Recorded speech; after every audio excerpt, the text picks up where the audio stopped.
Sir, ഉൽപാദന വർധനവിന് അടിസ്ഥാന സൗകര്യ വികസനം അത്യന്താപേക്ഷിതമാണ്. നിലവിൽ കാർഷിക മേഖലയുടെ അടിസ്ഥാന സൗകര്യ വികസനത്തിന് എന്തെല്ലാം പദ്ധതികളാണ് ഉള്ളത്? ഈ പദ്ധതികൾ കൃഷിക്ക് ആവശ്യമായ ഫണ്ട് ഈ പദ്ധതികളിലൂടെ ലഭ്യമാകുന്നുണ്ടോ എന്ന് വ്യക്തമാക്കാം.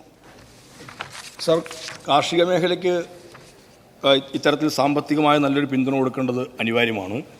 അതിൻ്റെ അടിസ്ഥാനത്തിലാണ് rebuild Kerala initiative, RIDF rural infrastructure development fund, രാഷ്ട്രീയ കൃഷി വികാസ് യോജന, സഹകരണ വകുപ്പുമായി ബന്ധപ്പെട്ട് നടക്കുന്ന agriculture infrastructure fund, mission four integrated development of horticulture, SMAM, ഇതെല്ലാം ഈ പദ്ധതികളെല്ലാം തുക വിനിയോഗിക്കുന്നുണ്ട്.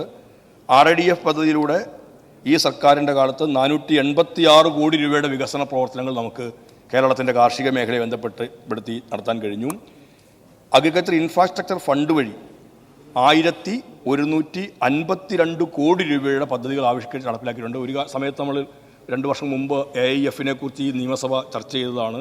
തുകയുടെ വിനിയോഗത്തിൽ നമ്മൾ പുറകിൽ നിന്നൊക്കെ ചിലരൊക്കെ അഭിപ്രായപ്പെടുന്നുണ്ടായിരുന്നു. ഇപ്പോൾ നമ്മൾ നോക്കുക, AIF-ൻ്റെ അടിസ്ഥാനത്തിൽ തന്നെ 2980 ഗുണഭോക്താക്കൾക്കായി 1152 കോടി രൂപയുടെ സഹായം നമ്മൾ എത്തിച്ചിട്ടുണ്ട്. പിന്നെ RKVY RIDF പദ്ധതികളിൽ നിന്നും ലഭ്യമാകുന്ന തുകയും ഈ തരത്തിൽ വന്നിട്ടുണ്ട്.